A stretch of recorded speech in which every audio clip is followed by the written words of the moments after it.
मन्न देवाय गौ ब्राह्मण हिताय च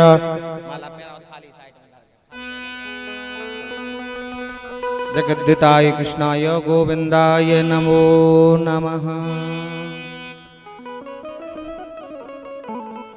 जय हो। हरि लाल की, महाकाल बाबा की, श्री राजा रामचंद्र भगवान की जय जय श्री राम।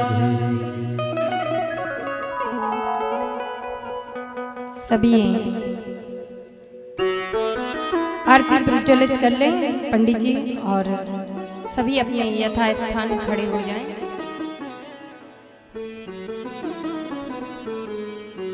थोड़ा चंदन।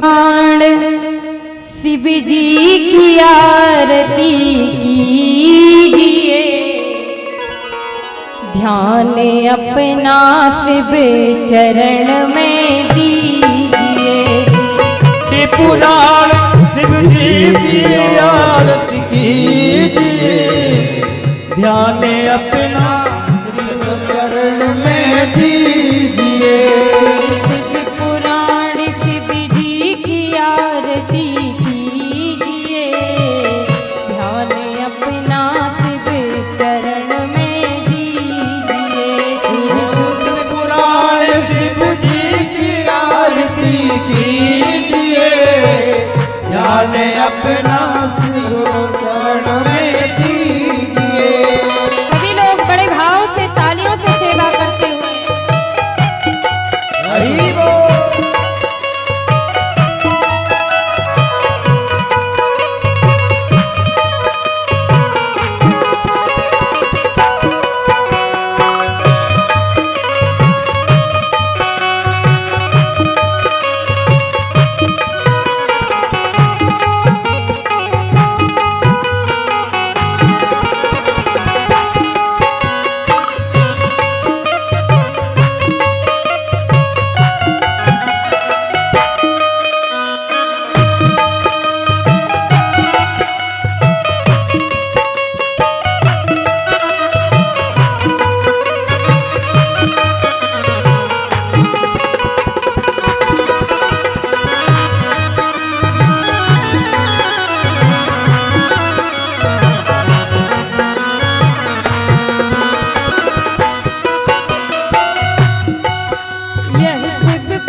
पुराण है महापुराण, सदमार्ग बताने वाला, शिव दर्श कराने वाला।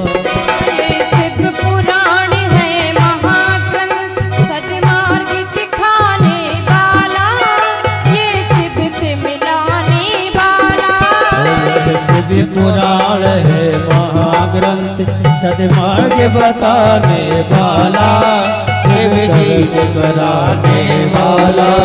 सुनते सुजान करते हैं ध्यान, करते सुजान करते हैं ध्यान, सुनते सुजान करते हैं ध्यान, करते सुजान करते हैं ध्यान। शिव अमृत रस को पीजिए, ध्यान अपना शिव चरण में दीजिए।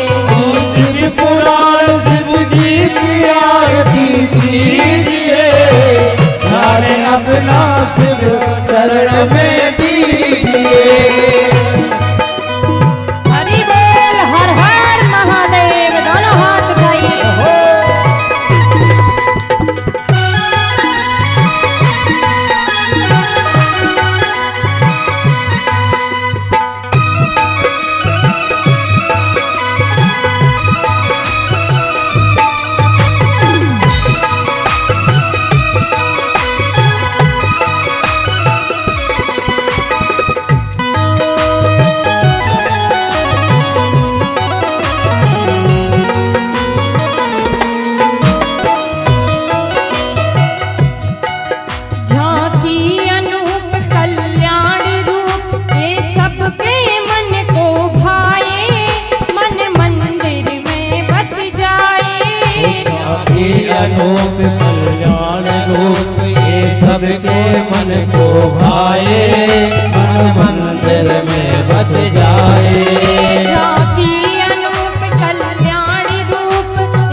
मन को भाए, मन मंदिर में बस जाए। उन ध्यान लगा मन को भी लगा, ध्यान लगा मन को भी लगा, उन ध्यान लगा मन को भी लगा, ध्यान लगा मन को भी लगा। शिव अमृत रस को पीजिए, ध्यान अपना शिव चरण में दीजिए। शिव पुराण शिव जी की आरती दीजिए, ध्यान अपना शिव चरणों में दीजिए।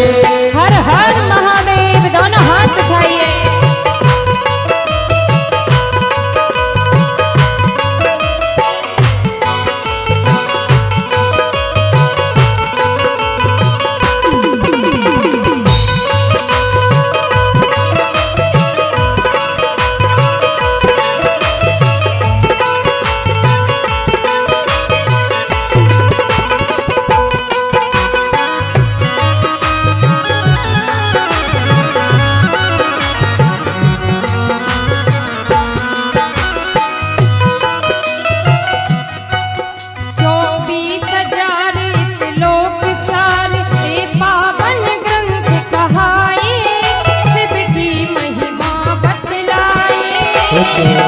हजार लोक सारे ये पावर ग्रंथ कहाए, शिव जी की बनाए। 24,000 लोक सार ये पावन ग्रंथ कहाए, महिमा बतलाए। 24,000 लोक सारे ये पावर ग्रंथ कहाए, शिव की महिमा बतलाए। हो जा पुनीत विषयों को जीत, हो जा पुनीत विषयों को जीत, हो जा पुनीत विषयों को जीत, हो जा पुनीत विषयों को जीत। अरे मन मंदिर फल पाइए, ध्यान अपना शिव चरण में दीजिए।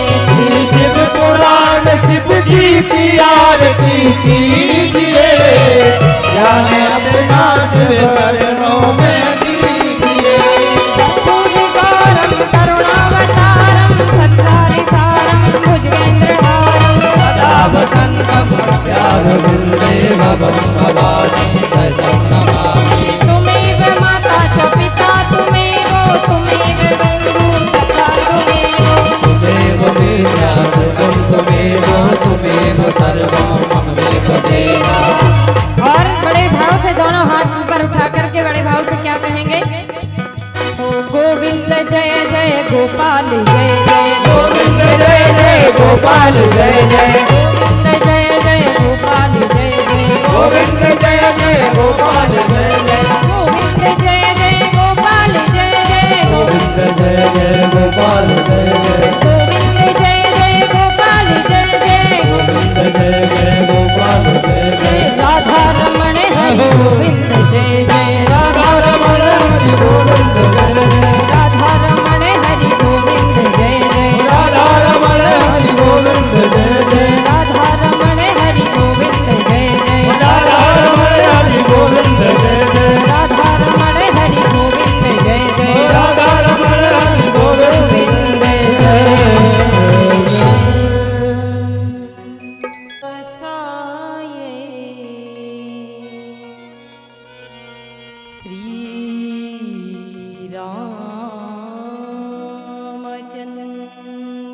रामचंद्राय धियं सदा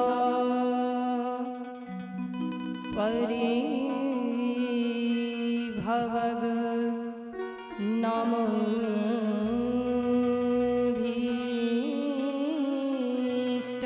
नमोऽभीष्टदोहम्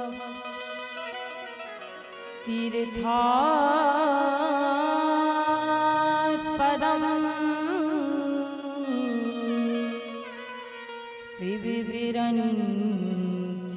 शिवविरञ्चिनुतुं शरण्यम्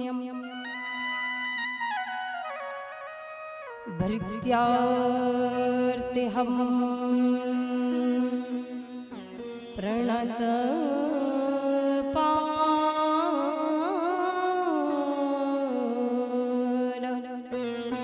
भवाब्धिपोतम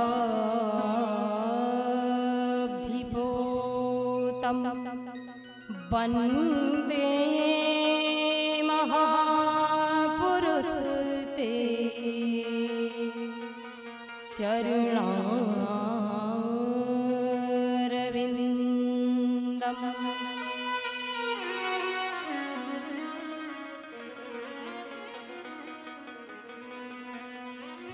राम रामेति रामेति रामे रामे मनोरमे सहस्रनाम।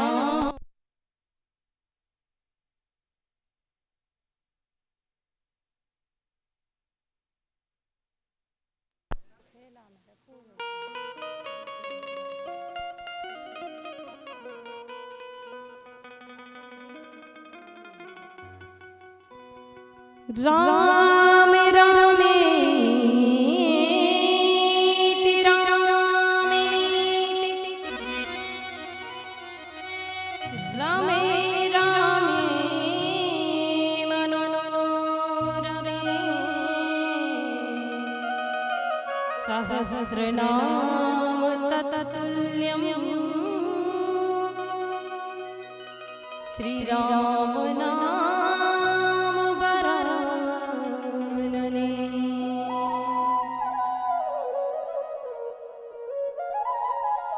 अतुलित बलधाम हेमशैलाभिदेहं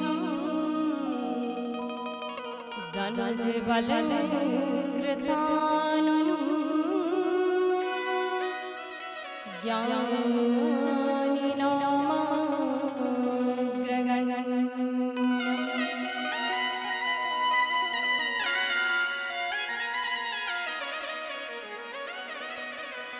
सकल गुण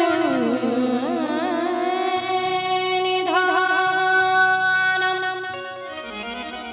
वानरानामधीशं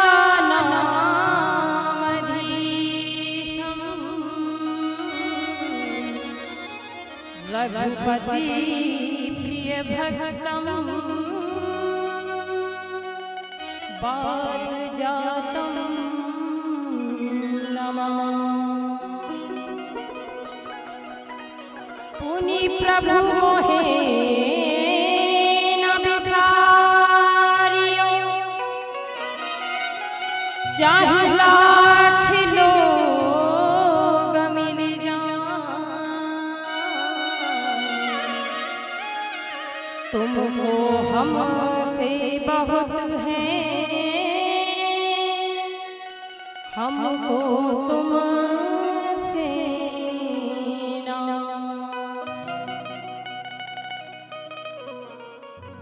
कि जय जय श्री राधा रमण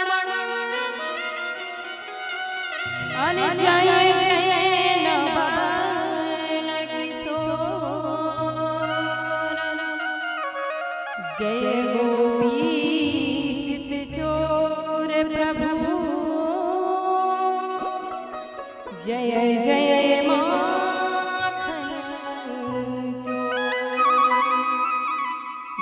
वृंदावन बिहारी लाल की भूत भावन भगवान की जय।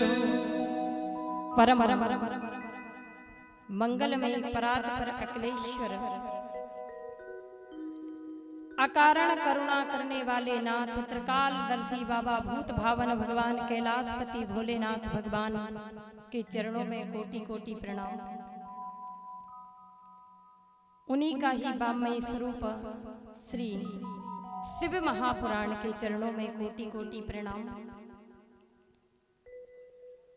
श्री किशोरी श्री राधिका रानी परम योगेश्वर श्री भगवान कृष्णचंद्र जी के चरणों में कोटि कोटि प्रणाम।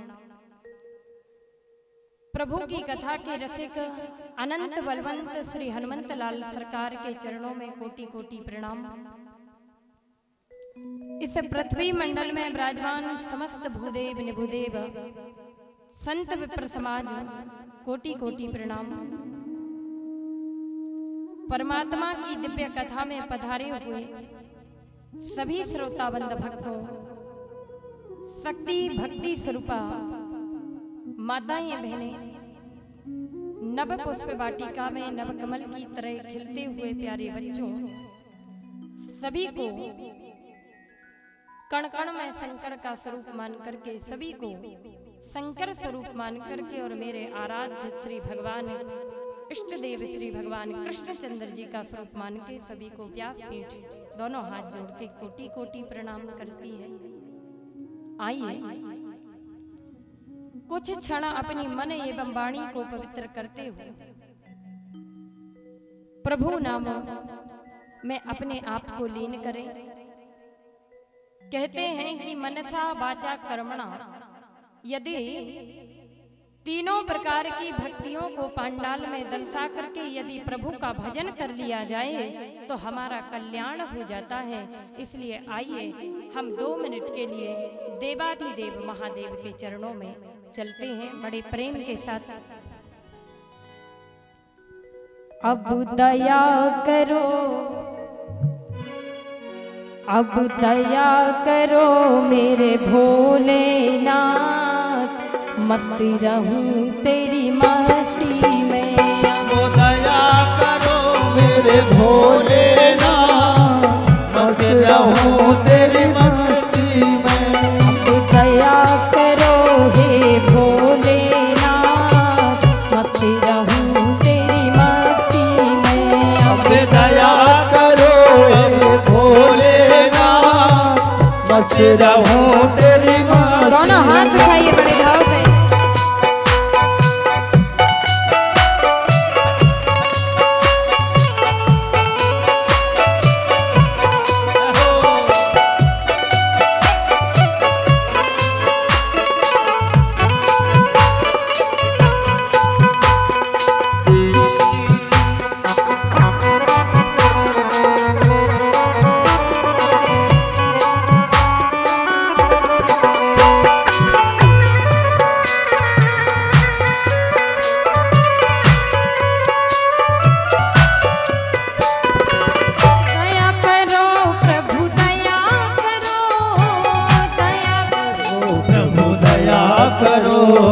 दया करो शंभु दया करो, दया करो शंभु दया करो।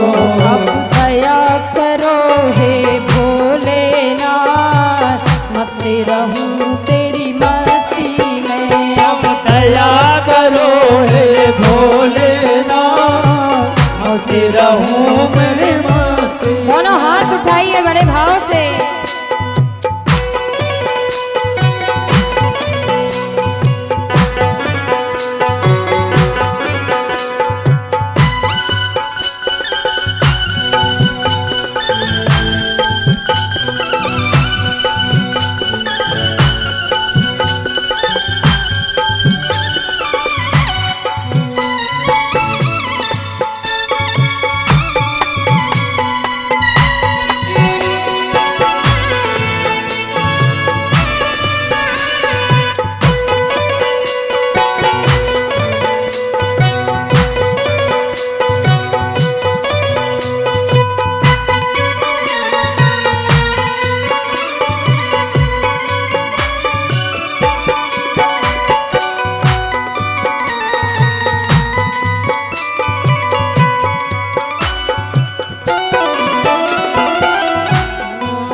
दो अपना हाथ, मस्ती रहूं तेरी मस्ती में।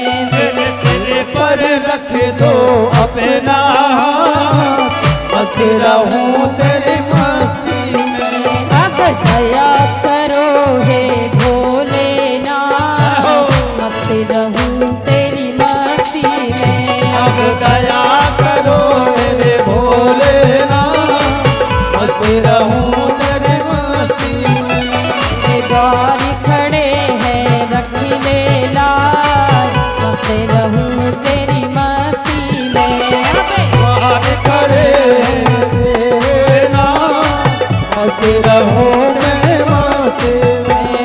झूम के नाचूं भोलेनाथ, मस्त रहूं तेरी मस्ती में। अब झूम के नाचूं भोलेनाथ, मस्त रहूं मैं मस्ती में। अब दया करो हे भोलेनाथ, मस्त रहूं तेरी मस्ती में। अब दया दोनों हाथ उठाइए, हर हर महादेव। मस्त रहूं तेरी मस्ती में।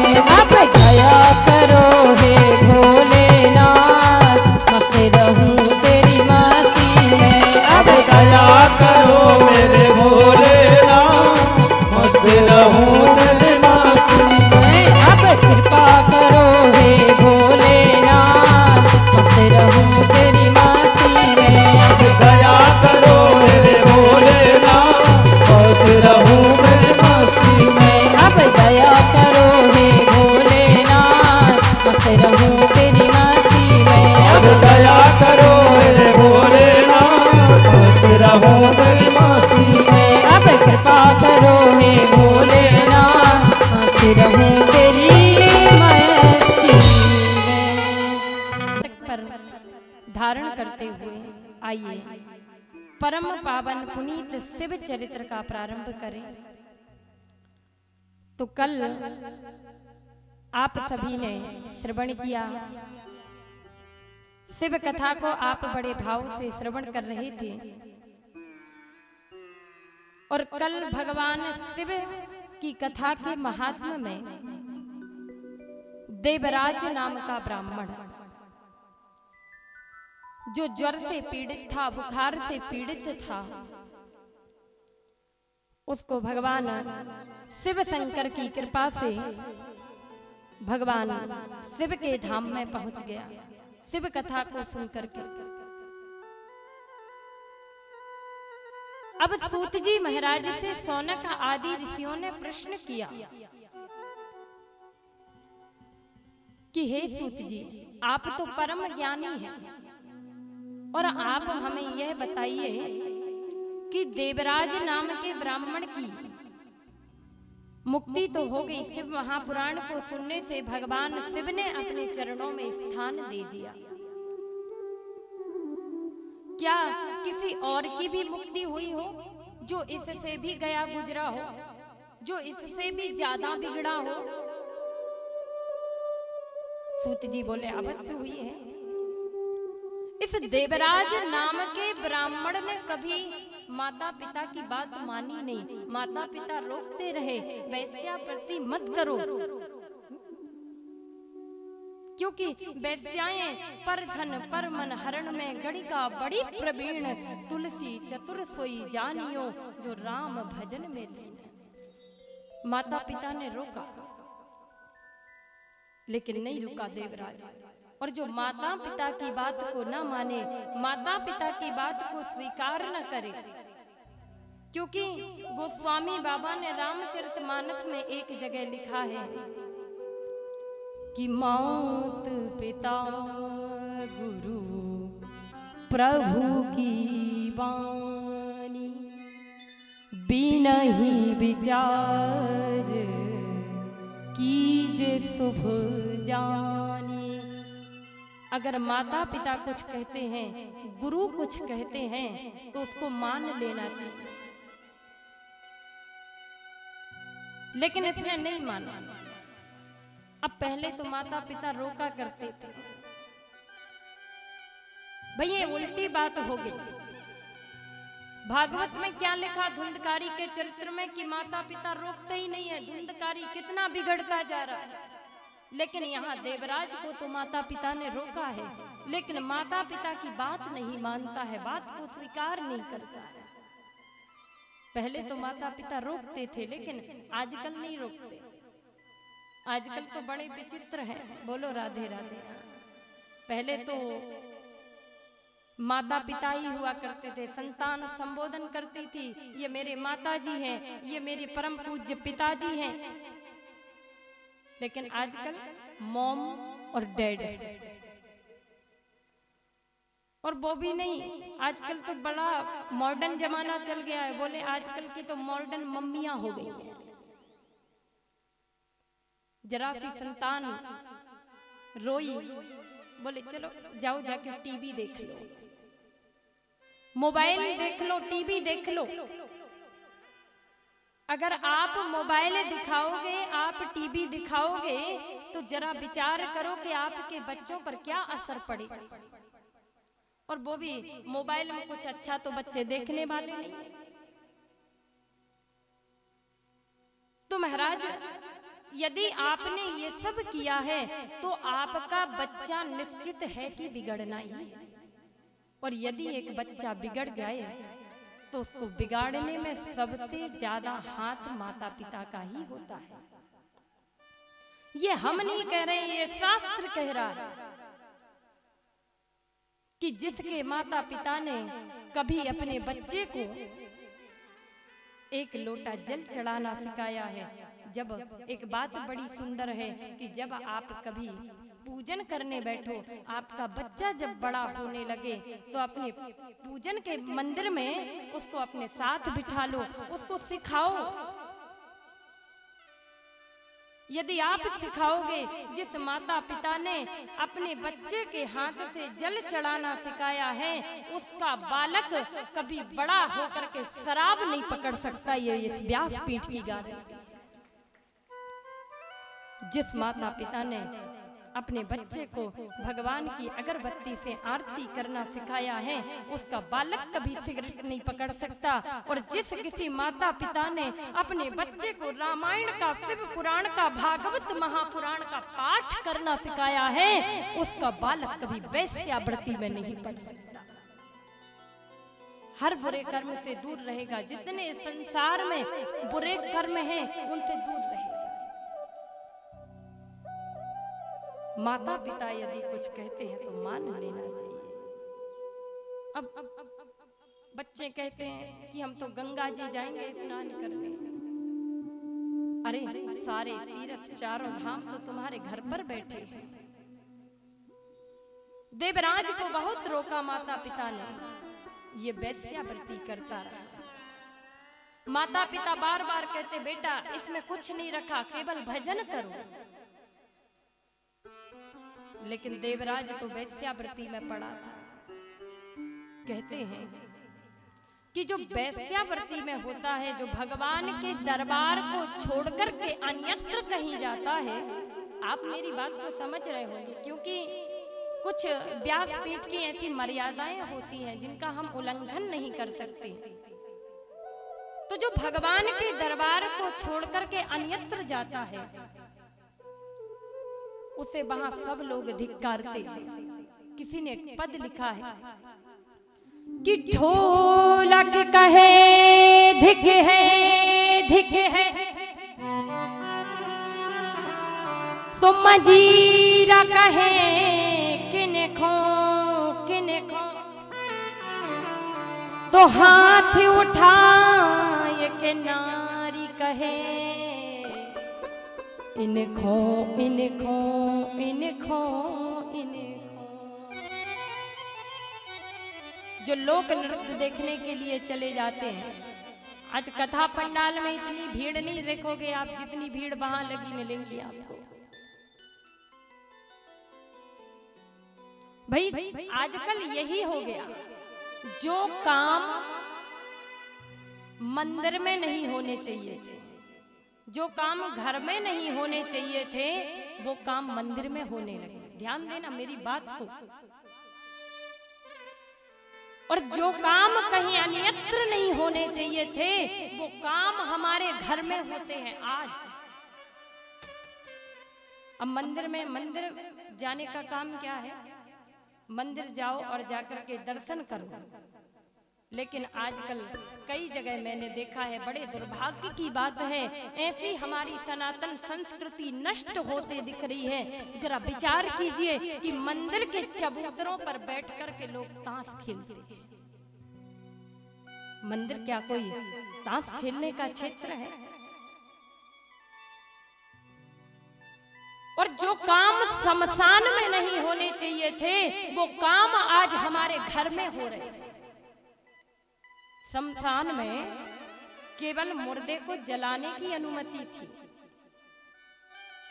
किसी मुर्दे को, किसी पक्षी के, किसी पशु के मुर्दे को काट के खाने का नहीं था, खाने की अनुमति शमशान में नहीं थी। अब जब जो शमशान में नहीं होना था वो तो हमारे घर पर हो रहा है। और जरा विचार करो क्या गति होगी तुम्हारी, क्या गति होगी। कभी सोचा है तुम जिस पशु पक्षियों को काट करके खा रहे हो, जिस मांस का तुम भक्षण कर रहे हो, जिस बच्चे को तुम उसकी मां की ममता से अलग कर रहे हो, विचार करो यदि तुम्हारे बच्चे को कोई अलग कर दे तो तुम्हारी उसको क्या बद्दुआ लगेगी। अरे उसकी भी एक माँ है, अगर तुम उसको उसके बच्चे से अलग कर दोगे तो उसकी क्या बद्दुआ पड़ेगी तुम्हारे ऊपर। और फिर क्या होता है, फिर जब मरने वाले होते हैं तो आखिरी में पड़े पड़े रोना पड़ता है, कोई एक लोटा जल देने को नहीं होता है। बोलो जय महाकाल। कोई एक लोटा जल देने को नहीं होता है, रोते हैं पड़े पड़े, आंखों से अश्रु गिर रहे हैं। किसी ने कहा ये अश्रु प्रवाहित क्यों हो रहे हैं, क्यों रो रहे हो, तुम्हारे रोने का कारण क्या है। एक संत आए, एक व्यक्ति से बोले क्यों रो रहे हो, बोले मेरा जीवन ना जाने ऐसा क्यों बन गया, मुझे पलंग पर पड़ के रोना क्यों पड़ रहा है। तभी संत ने कहा अरे अभागे, तूने जीवन भर क्या कर्म किए हैं जरा उसको तो याद कर, और आज तेरी आंखें तो देख। संत ने कहा अरे आज क्यों आंखें अस्कों में डबडबाई हैं, तेरी करनी ही तेरे आगे आज आई है। आज क्यों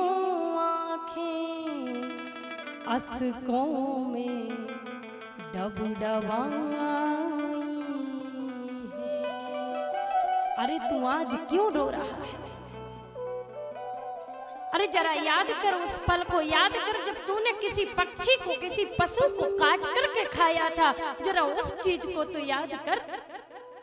अरे याद कर अपने लिए, तूने अपने स्वार्थ के लिए याद कर अपने लिए कितने घर उजाड़ दिए, जीभ के स्वाद में निर्दोष जीभ मार दिए। अरे सोचता कुछ तो भला, काटता जिनका गला ममता की बाहों में, वो भी तो होगा पला ममता की छाँव में, वो भी तो होगा पला। अरे बोतल चढ़ा के मस्ती में आके सारी उम्र गवाई है। आज क्यों आंखें अस्कों में डबडबाई,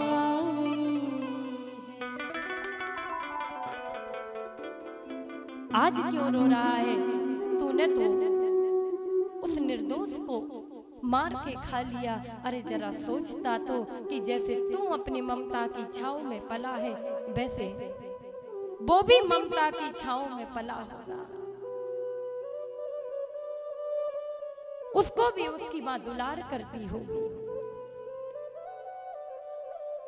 तो महाराज कहने का तात्पर्य कि जिसकी अनुमति शमशान में नहीं थी वो हमारे घर में हो रही है।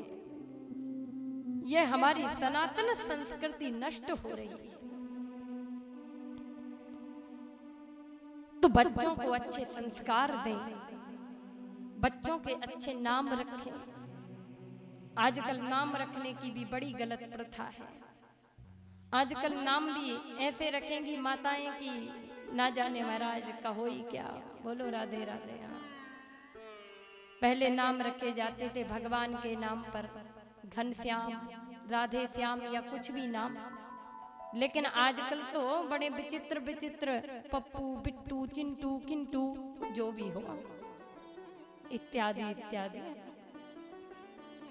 तो यथा नाम तथा गुण, जैसे नाम रखोगे वैसे ही बालक में गुण आ जाएंगे। वैश्यावृत्ति करते करते भगवान शिव की कृपा से देवराज नाम का ब्राह्मण भगवान शिव के धाम को गया। बोलिए महाकाल बाबा की। सूत जी से जब प्रश्न किया कि क्या कोई और भी है जिसकी मुक्ति, जो इससे भी गया गुजरा हो, जो इससे भी बड़ा पापी हो, उसकी मुक्ति शिव महापुराण से क्या हुई है? क्या शिव ने उसको स्वीकार किया है? सूत जी कहते हैं शंकर तो वो देवता है जो एक लोटा जल में भी स्वीकार कर लेते हैं। कोई कितना भी बड़ा पाप करे उसको मुक्ति मिल ही जाती है। तो महाराज प्रसंग में बात आई है, समुद्र निकटे देशे ग्रामो पास्कलः संज्ञकः बसन्ति यत्र पापिष्टः वेद धर्मो जिज्ञता जनः। महाराज समुद्र के किनारे एक बासकल नाम का गांव था।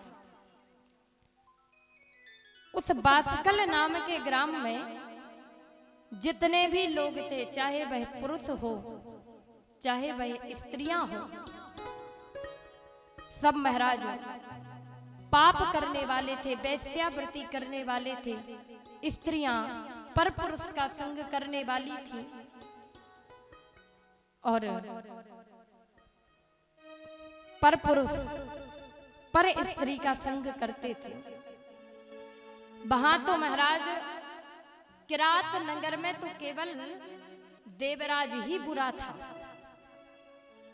लेकिन यहाँ तो पूरा गांव बुरा है, पूरा गांव। समुद्र निकटे देशो ग्रामो, बास्कल नाम के गांव में उन्हीं सभी पापियों के बीच एक बिंदुक नाम का ब्राह्मण रहता था। अब बिंदुक नाम का जो ब्राह्मण था बड़ा पापी, इतना पापी महाराज कि उस गांव का असर उस ब्राह्मण पर भी था। ब्राह्मण कहलाने की योग्य ही नहीं था।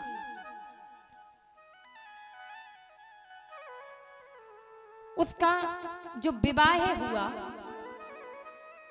चंचुला से हुआ, चंचुला नाम की स्त्री से हुआ। अब चंचुला जो स्त्री थी वह अच्छे कुल की थी, अच्छे घर की थी, अच्छे परिवार की थी। महाराज जब वह बासकल नाम के ग्राम में आई, जब बिंदुक से उसका विवाह हुआ तो बड़ी दुखी हुई। और महाराज तीन चीजें हमेशा मेरी याद रखना इस व्यासपीठ से, बेटी, रोटी और गौ। बेटी, रोटी और गौ माता, गौ माता यदि गलत जगह पर चली जाए तो व्यक्ति को जीवन के अंत तक रोना पड़ता है। बेटी का कन्यादान बड़े सोच समझ करके करना चाहिए। ऐसे पूरे पुराणों में से केवल 2 पिता ऐसे हैं जो बेटी के कन्यादान करने के बाद बहुत रोए हैं महाराज, बहुत रोए हैं। और वो कौन से पिता हैं? एक है प्रजापति दक्ष और दूसरे हैं विश्वकर्मा जी। प्रजापति दक्ष ने अपनी 27 पुत्रियों का विवाह चंद्रमा के साथ कर दिया। जो 27 नक्षत्र हैं, अश्वनी, भरणी, कृतिका, रोहिणी, मृगशिरा, आद्रा, ये जो नक्षत्र हैं ये दक्ष प्रजापति की पुत्रियां। इन 27 पुत्रियों का विवाह चंद्रमा के साथ किया। तो महाराज चंद्रमा जो थे केवल दक्ष प्रजापति की एक ही बेटी से इतना प्रेम करते थे कि बाकी 26 पत्नियों का उन्हें कोई ध्यान नहीं था। एक बेटी से इतना प्रेम, जिनका नाम था रोहिणी। बाकी 27 पुत्रियां दुखी रहती, बहुत दुखी रहती। महाराज एक दिन की बात है कि रेवती घर आई, और जैसे ही रेवती घर आई चंद्रमा भी घर आए। दक्ष प्रजापति ने बसंत उत्सव का आयोजन रखा था, उसमें चंद्रदेव को बुलाया। और जब रेवती घर आई तो रेवती पिता के सामने उदास खड़ी थी। और महाराज पिता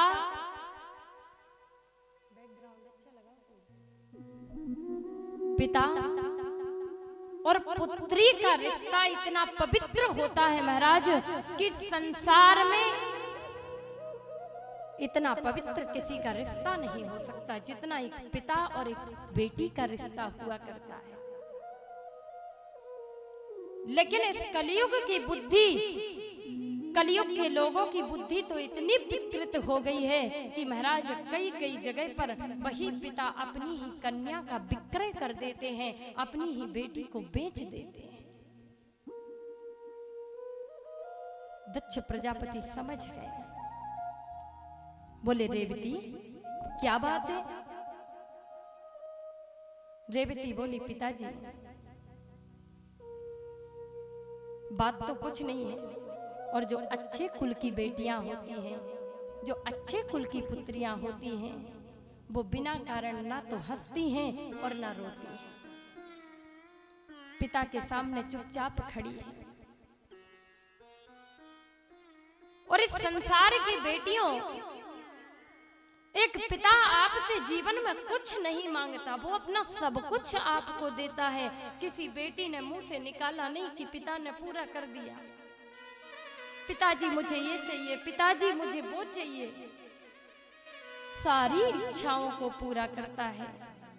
यदि पिता आपसे कुछ मांगता है तो पिता को अपनी बेटी से एक ही उम्मीद रहती है, और वो उम्मीद रहती है कि मेरी बेटी मुझे अपना कन्यादान करने का अधिकार प्राप्त कर दे ताकि मेरा मोक्ष हो जाए।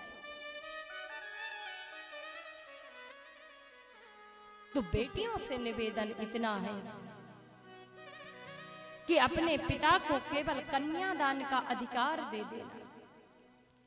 दक्ष प्रजापति ने जब पूछा, रेवती ने नहीं बताया, तो दक्ष प्रजापति तो बड़े ज्ञानी है महाराज। दक्ष प्रजापति ने जान लिया कि चंद्रमा केवल मेरी बेटी रोहिणी से ही प्रेम करता है, बाकी 26 से नहीं करता। दक्ष प्रजापति ने कहा, समझाया चंद्रदेव को। जब चंद्रदेव नहीं माने तो चंद्रदेव को श्राप दे दिया, जाओ चंद्रदेव, आप मेरी बात नहीं मानते हो, मैं आपको क्षय होने का श्राप देता। दक्ष प्रजापति का श्राप था चंद्रमा को, जो आज भी 15 दिन छोटा होता चला जाता है चंद्रदेव। ये दक्ष प्रजापति का श्राप है।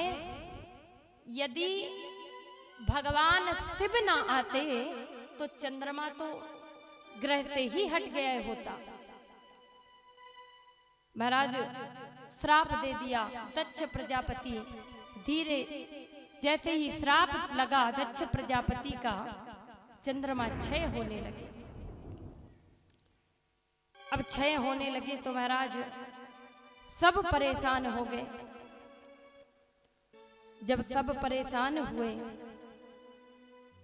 तो सती मार्कंडे ऋषि के पास में दधीची मुनि के साथ में गई मार्कंडे ऋषि ने दधीची मुनि को महामृत्युंजय मंत्र दिया है और महामृत्युंजय मंत्र का जाप करके चंद्रमा के प्राण बचाए, वो भी किस दिन? शिवरात्रि के दिन। प्रेम से बोलो जय महाकाल। और उसी समय दक्ष प्रजापति क्रोध में आकर के एक नए ग्रह का निर्माण किया कि चंद्रमा को तो मैंने क्षय होने का श्राप दे दिया है, अब चंद्रमा की तो मृत्यु हो जाएगी। तो दक्ष प्रजापति ने एक नया ग्रह बनाया। ग्रह बनने ही वाला था कि मेरे भोलेनाथ ने, मेरे त्रिकालदर्शी ने, मेरे भूत भावन भगवान भोलेनाथ ने आकर के चंद्रमा के प्राण को बचाया और रोहिणी, रेवती और दक्ष प्रजापति की 27 पुत्रियों के सुहाग की रक्षा की।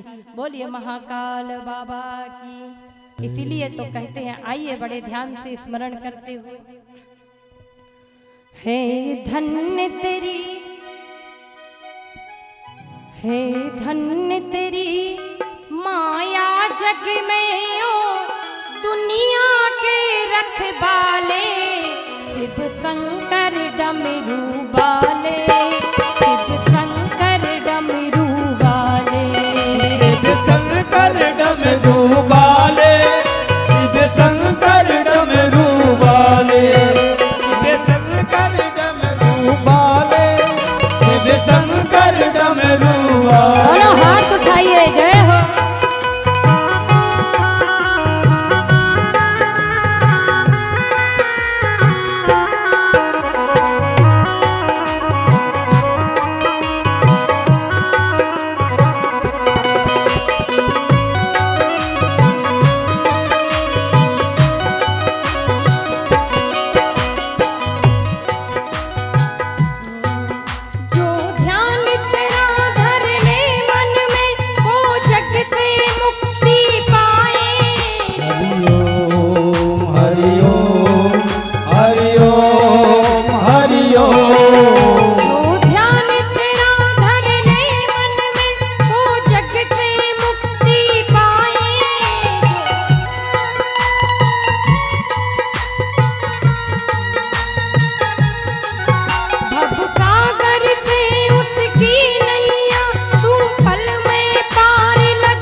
पल में पार लगाए, पल में पार लगाए, संकट में भक्ति पढ़कर तू भोले आप संभाले, शंकर डमरू वाले, शिव शंकर भोले वाले, दोनों हाथ उठाए, डमरू वाले, शिव शंकर भोले वाले।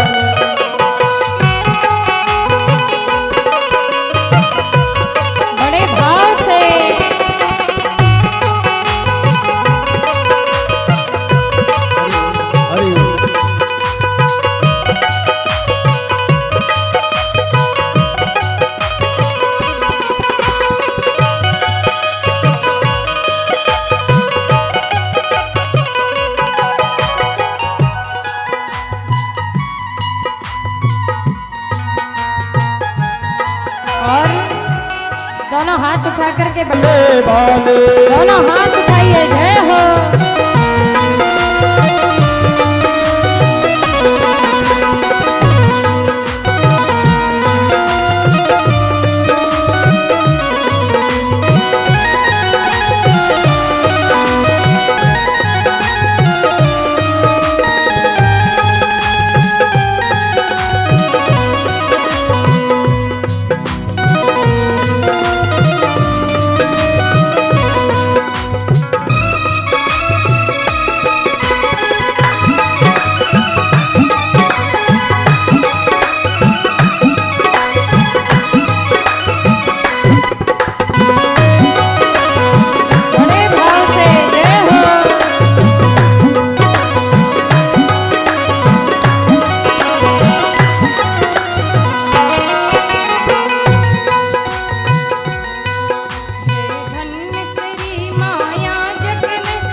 विश्वनाथ भगवान जय जय। दान दिया भगवान ने शिवरात्रि के दिन,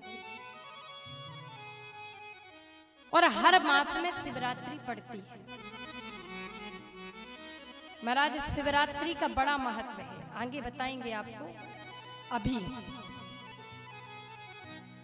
तो महाराज एक पिता दक्ष प्रजापति और एक देव शिल्पी विश्वकर्मा जी, जिनको अपने कन्यादान पर बहुत रोना पड़ा। विश्वकर्मा जी की पुत्री थी संज्ञा। संज्ञा का विवाह हुआ सूर्य नारायण के साथ।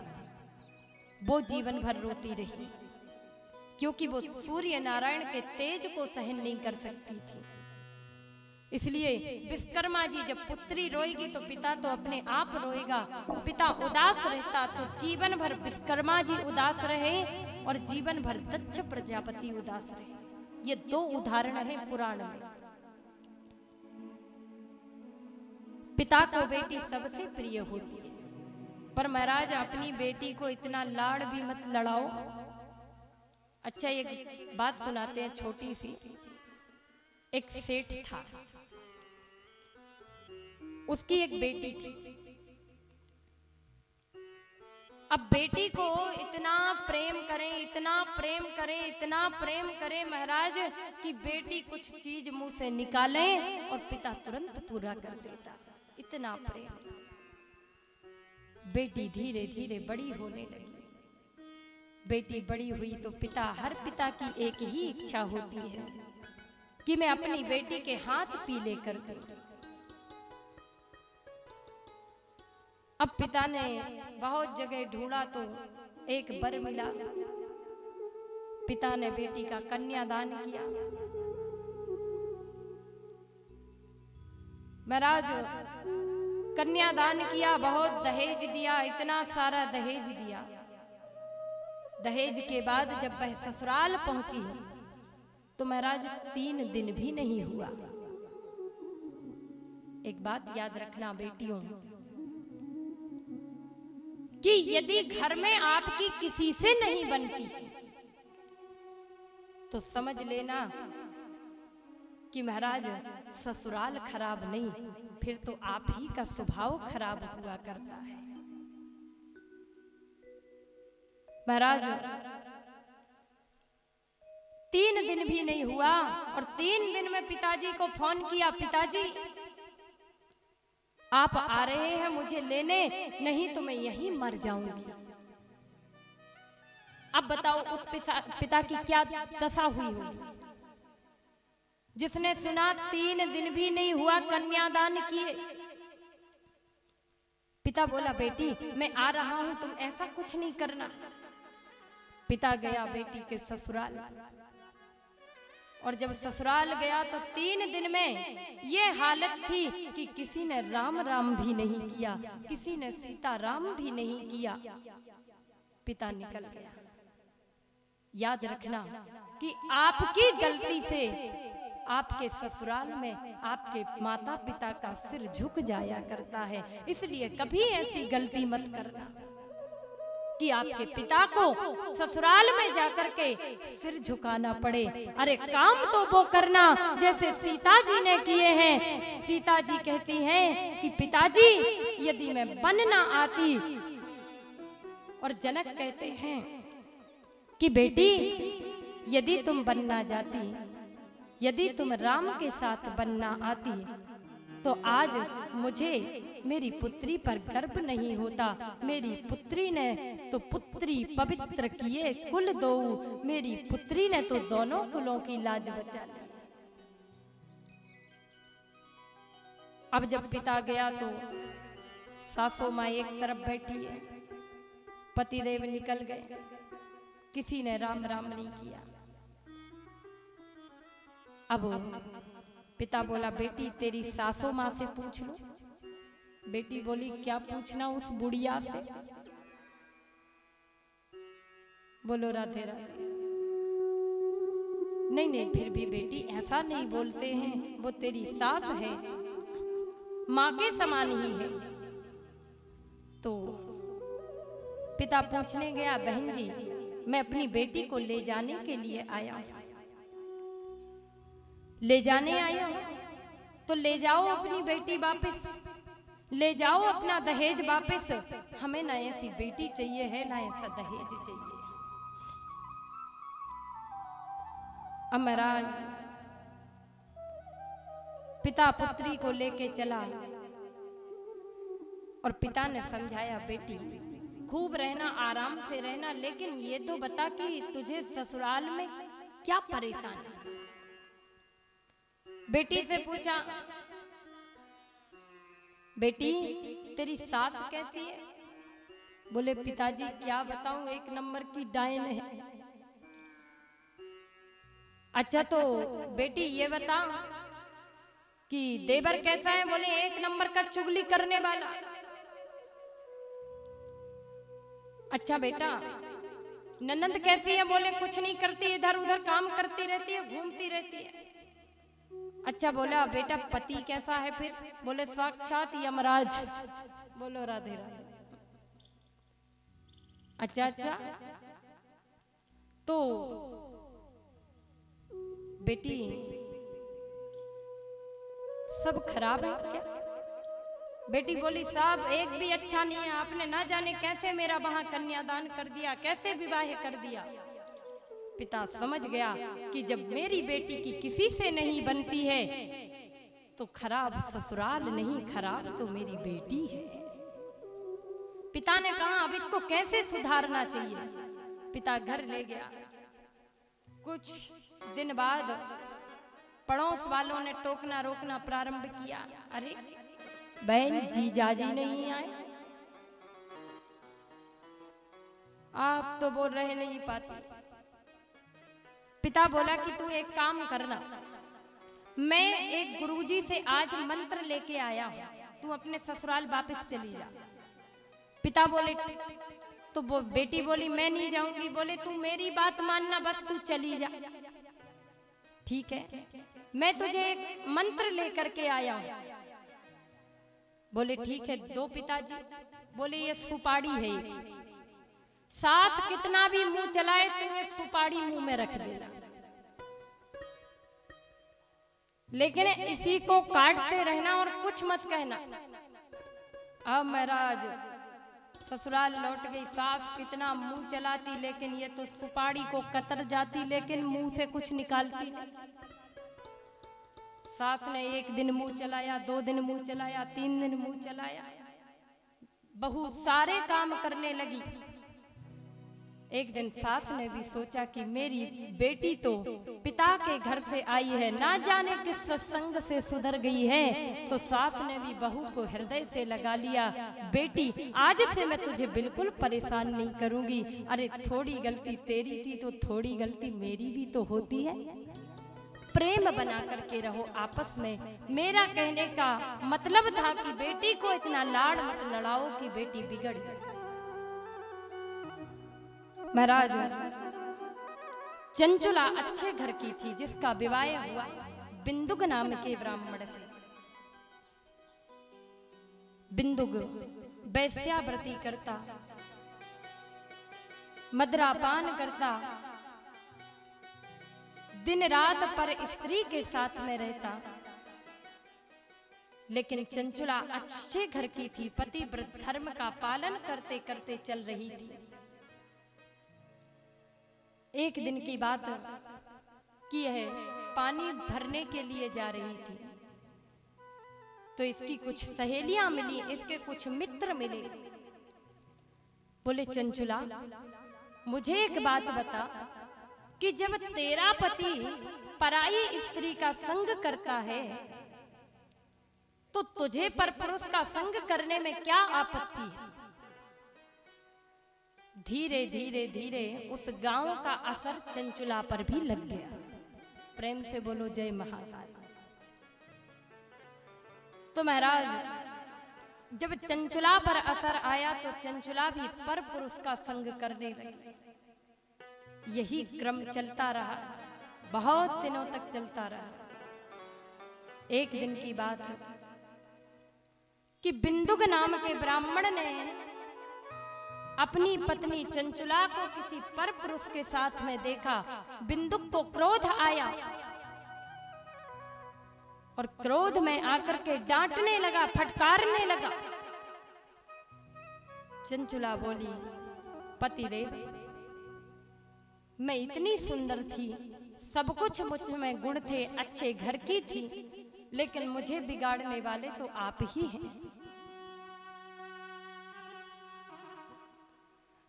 यदि आप मुझे छोड़कर के पराई स्त्री के साथ ना जाते तो ये मेरी गति ना होती, मेरी ऐसी दशा ना होती। मैं कभी पराये पुरुष का संग करने के बारे में सोच भी नहीं सकती। मैं तो अनन्य पतिव्रता थी और स्त्रियों को कभी पराये पुरुष के बारे में यदि चिंतन भी हो जाए तो महाराज घोर पाप लगता है। क्योंकि गोस्वामी तुलसीदास जी ने रामचरितमानस में एक जगह लिखा है कि एक ही प्राण एक ही व्रत में माय,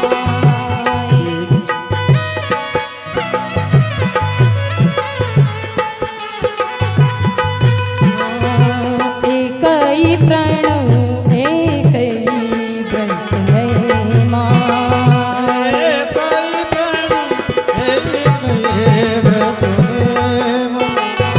खाए बचन मान पति पद प्रेमा,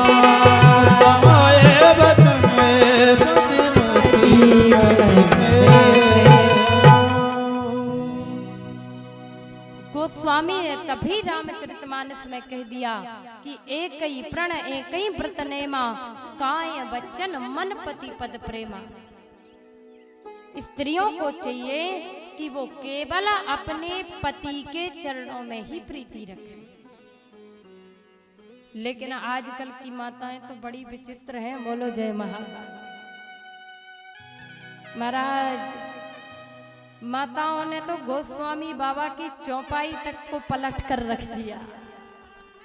धन्य है बुंदेलखंड की माताएं। बोले गोस्वामी बाबा ने ऐसा नहीं कहा, फिर क्या कहा? बोले ऐसा कहा कि एक ही प्रण एक ही व्रत ने मां, पति को छोड़ के जाए सिनेमा। अच्छा, ऐसे ही है कि नहीं है? तो महाराज, पत्नी को यही चाहिए। चंचुला बोली, हे ब्राह्मण, हे मेरे पति देव, आपने ही मेरी ऐसी दशा की है। तो बिंदुक तो इतना निकृष्ट था महाराज, इतना निकृष्ट था कि शिव पुराण में लिखा है कि बिंदुक ने कहा कि ठीक है चंचुला, यदि तू ऐसा करना चाहती है, तू पराये पुरुष का संग करना चाहती है, तो मुझे कोई आपत्ति नहीं है। लेकिन तू एक काम करना कि उनसे थोड़ा थोड़ा धन खींचते रहना, धन लेते रहना। इतना निकृष्ट। अब ऐसे व्यक्ति की गति हो भी तो हो कैसे? सौनक आदि ऋषि सूत जी से कहते हैं कि अब इसकी गति कैसे संभव है? जब ऐसा कहा, सूत जी बोले कि ऐसे ही क्रम चलता रहा। चंचुला पराये पुरुष से धन लेती, पराये पुरुष का संग करती, बिंदुक को दे देती, बिंदुक वह धन वेश्यावृत्ति में दे देता। महाराज, जब बहुत दिन तक यह चलता रहा, धीरे धीरे उम्र निकलती गई और अब इस पर वही साया आया जो साया सब पर आता है। कौन सा साया? मृत्यु का साया। इस जीवन में यदि कोई अटल सत्य है तो वो मृत्यु है। महाराज, कितने भी नाते हो, कितने भी रिश्ते हो, सारे रिश्तेदार केवल आपका वहीं तक साथ देंगे। जब आपका अंतिम समय आएगा तो कोई साथ नहीं रहेगा। जाएगा जब यहाँ से कुछ भी ना साथ होगा, 2 गज कफन का टुकड़ा तेरा लिबाज होगा। सिकंदर नाम का राजा जिसने क्या क्या नहीं किया, महाराज सब कुछ किया, सारे राज्यों को जीता, लेकिन जब मृत्यु होने लगी तो लोगों ने पूछा, हे राजन आपकी आखिरी इच्छा क्या है? बोले मेरी आखिरी इच्छा है कि मेरे दोनों हाथों को काट करके बाहर रख दिया जाए। दोनों हाथों को काट करके बाहर रख दिया जाए। क्यों ऐसी इच्छा क्यों की? बोले ताकि संसार समझ सके कि सिकंदर कितना वैभवशाली राजा था, सब कुछ जीता, लेकिन पंक्ति कहती है कि याद रख सिकंदर के हौसले तो आली थे, जब गया था दुनिया से दोनों हाथ खाली थे, दोनों हाथ खाली थे, दोनों हाथ खाली थे। महाराज मुट्ठी बांध के आने वाले हाथ पसारे जाएगा। ये रिश्ते केवल यहीं तक हैं और यहीं तक साथ देंगे कि साथी है मित्र गंध, जल बिंदु पान तक, अर्धांगिनी जाएगी केवल मकान तक। ये जीवन की सत्यता है कि साथी है मित्र बंधु, जल बिंदु पान तक, अर्धांगिनी जाएगी केवल मकान तक, कि परिवार के सब लोग चलेंगे शमशान तक। अरे बेटा भी हक निभाएगा तो अग्निदान तक। महाराज बेटा भी हक निभाएगा तो केवल बेटा आपको अग्नि देगा, लेकिन इसके आगे क्या है? अरे इसके तो आगे भजन ही है साथी, हरि के भजन बिन अकेला रहेगा। अरे जीवन ये 2 दिन का मेला रहेगा, कायम जगत का झमेला रहेगा। कोई साथ नहीं देगा महाराज। बिंदुक नाम के ब्राह्मण का भी किसी ने साथ नहीं दिया।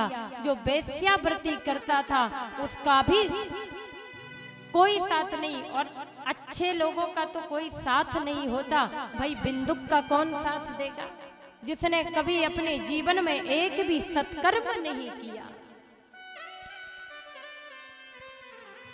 कौन साथ दे? मृत्यु हो गई। मृत्यु के पश्चात अब बिंदुक को कोई सदगति तो मिलने वाली थी नहीं, क्योंकि जीवन में एक भी सत्कर्म नहीं किया। बन गया भयंकर पिशाच, जाकर के विंध्य पर्वत पर कई नरकों को भोगा और नरक भोगने के बाद पिशाच बन गया। अब चंचुला जो थी उसकी पत्नी पर पुरुष का संग करती रही, बच्चे भी रहे, बच्चे भी बिगड़ गए। लेकिन एक दिन इसके गांव में संतों की टोली आई, और जब संतों की टोली आई तो बस चंचुला केवल इतना जानती थी कि मेरी माँ बचपन में मुझसे कहा करती थी, जैसे ही संतों को प्रणाम किया पूर्व माता पिता के संस्कार जागृत हो गए। और जब माता पिता के संस्कार जागृत हुए तो महाराज याद आ गया सब कि मैंने कितने पाप किए हैं। संतों से प्रार्थना की, निवेदन किया, संतों के साथ पीछे पीछे तीर्थ में चली गई। और जब तीर्थ में गई तो देखा महाराज कि शिवालय मंदिर बना हुआ था। वहां एक पंडित जी शिव महापुराण की कथा कह रहे थे। अब शिव महापुराण के लिए पवित्र भूमि क्या है? शिव महापुराण की कथा या तो वन प्रांत में होनी चाहिए या शिवालय में होनी चाहिए, या ऐसी कोई भूमि का निर्माण हो जो पवित्र हो। उस स्थान पर शिव महापुराण सुनने का फल कोटि गुना हो जाता है, करोड़ों गुना हो जाता है। और सबसे सुंदर जो कथा है शिवालय में होनी चाहिए। जो हमारे यहाँ शिवालय बना हुआ है, भगवान शंकर का मंदिर है, उसमें कथा हो रही है। तो महाराज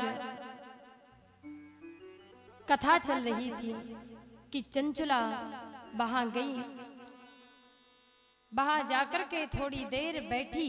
और जैसे ही थोड़ी देर बैठी कि महाराज तभी पंडित जी स्त्रियों पर ही चर्चा कर रहे थे। कथा में जब स्त्रियों पर चर्चा की कि जो स्त्री पर पुरुष का संग करती है या पर पुरुष के बारे में स्वप्न भी देखती है, यमराज उसको यमलोक ले जाकर के तरह तरह की यातनाएं देते हैं। जब ऐसा सुना तो चंचुला कांप उठी, डर गई चंचुला। बताओ जरा सही कि चंचुला ने जब एक बार कथा में सुना कि पंडित जी कह रहे हैं कि जो स्त्री पाप करती है उसको तरह तरह की यातनाएं मिलती हैं, तो जरा विचार कीजिए वो चंचुला जो इतनी बड़ी पापनी हो गई थी वो तो डर गई, लेकिन आज हमारी स्थिति क्या है? अरे हम तो कथा सुन करके दिन रात कथा में डूबे भी रहे तो नहीं डरते कि हमारी वहां पर क्या दशा होगी, क्या गति होगी। बताओ कोई डरता है? जबकि पुराण सत्य है, पुराण हमें सतमार्ग दिखाते हैं। चंचुला डर गई। पंडित जी की कथा में बैठी रही, रोती रही, अश्रु प्रवाहित करती रही। आंखों से चंचुला के अविरल धारा बह रही है अश्रुओं की। महाराज जब अविरल धारा बह रही थी, कथा को पंडित जी ने विराम दिया तो चंचुला चरणों में गिर पड़ी और चरणों में गिर करके बोली, तुमेव माता च पिता तुमेव, तुमेव बंधु च सखा तुमेव, तुमेव विद्या द्रवणं तुमेव, तुमेव सर्वं मम देव देव। महाराज ये मंत्र चंचुला ने बोला। अच्छा, इस मंत्र को सब बोलते हैं, सब बोलते हैं कि नहीं? हर एक की जुबान पर, हर एक के मुख मंडल पर यह मंत्र रखा रहता है। कोई बोले पंडित जी कुछ पूजा करा रहे होंगे और यह मंत्र बोले तो साथ साथ में बोल जाते हैं, तुमेव माता च पिता तुमेव। लेकिन क्या कभी आपको ये पता लगा कि यह मंत्र सबसे पहली बार किसने किसके लिए बोला? बताओ, किसी एक को पता है? यह मंत्र सबसे पहले श्री शिव महापुराण में चंचुला ने, जो बिंदुक की पत्नी थी, उसने ब्राह्मण को अपना गुरु, अपना सखा, अपना माता पिता मान करके उस ब्राह्मण के लिए यह मंत्र बोला था, तुमेव माता च पिता तुमेव। पहली बार, सर्वप्रथम बार। हे ब्राह्मण देव, आप ही मेरे गुरु हैं, आप ही मेरे माता हैं, आप ही मेरे पिता हैं, आप ही मेरे सब कुछ हैं। हे ब्राह्मण देव, जो आपने कथा में पाप बताए हैं वो पाप सब मुझसे हुए हैं। अब बताओ मैं क्या करूं? वो सब पाप मुझसे हो गए। ब्राह्मण के चरणों में गिड़गिड़ाने लगी, रोने लगी, हे प्रभु, मैंने आप ही को अपना गुरु मान लिया है, अब आप ही मार्ग दिखाइए। जब गुरु माना चंचुला ने उस ब्राह्मण को, तो ब्राह्मण बोला, चंचुला तुम घबराओ मत, चिंता मत करो।